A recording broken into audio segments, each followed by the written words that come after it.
साथ दिया तो काम करेंगे, जन जन का सम्मान करेंगे, झूठे वादे नहीं करेंगे।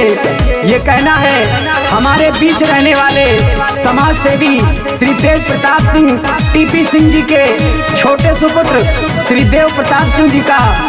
तो हाँ मित्रों, आप सभी से कहना है कि वार्ड नंबर 16 से जिला पंचायत सदस्य पद हेतु भैया देव प्रताप सिंह जी को अपना अमूल्य मत देकर भारी मतों से विजयी बनाएं और अपने गांव नगर में विकास की गंगा बहाएं। धन्यवाद।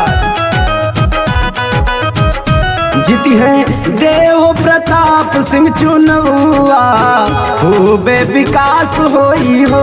ए भैया, जीती है देव प्रताप सिंह चुनौआ, खूबे विकास होई हो। खूबे विकास होई, केहू ना निराश होई।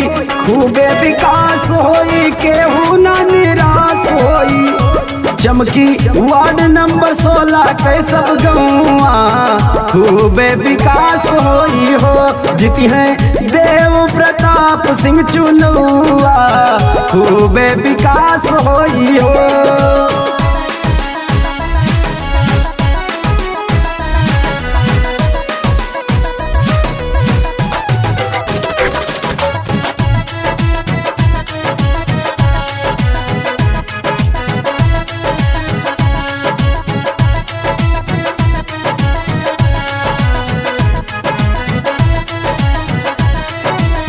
बिजली पानी नाला नाली बढ़िया डगरिया हो।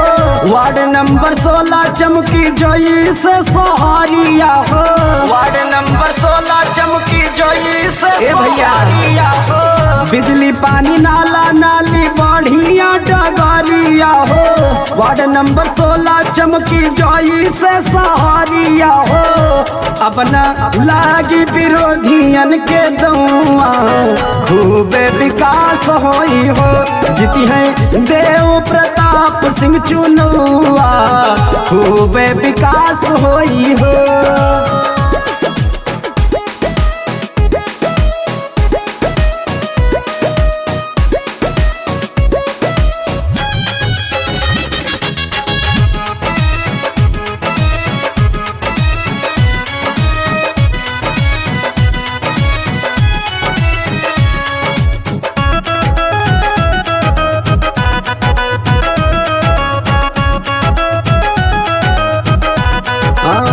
दारू पर न वोट दिया, पैसा पर न वोट दिया। अपन नेता देव प्रताप के सपोर्ट किया। अपन नेता देव प्रताप के सपोर्ट किया। दारू पर न वोट दिया, पैसा पर न वोट दिया। अपन नेता देव प्रताप के सपोर्ट किया। तेज प्रताप सिंह कर परियो पूर्वा गौआ, खूबे विकास होई हो। जीती है देव प्रताप सिंह चुनौआ, खूबे विकास होई हो।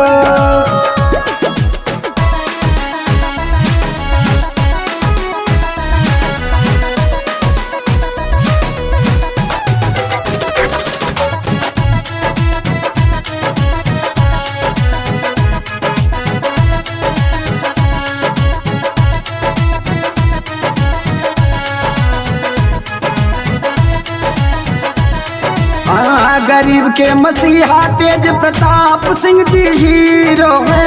अलग पहचान बा 99 डबल जीरो है।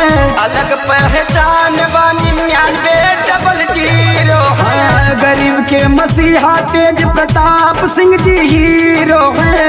अलग पहचान बा 99 डबल जीरो है। टियन लहरी सूरज धारे सब कर पौआ, खूबे विकास होई हो।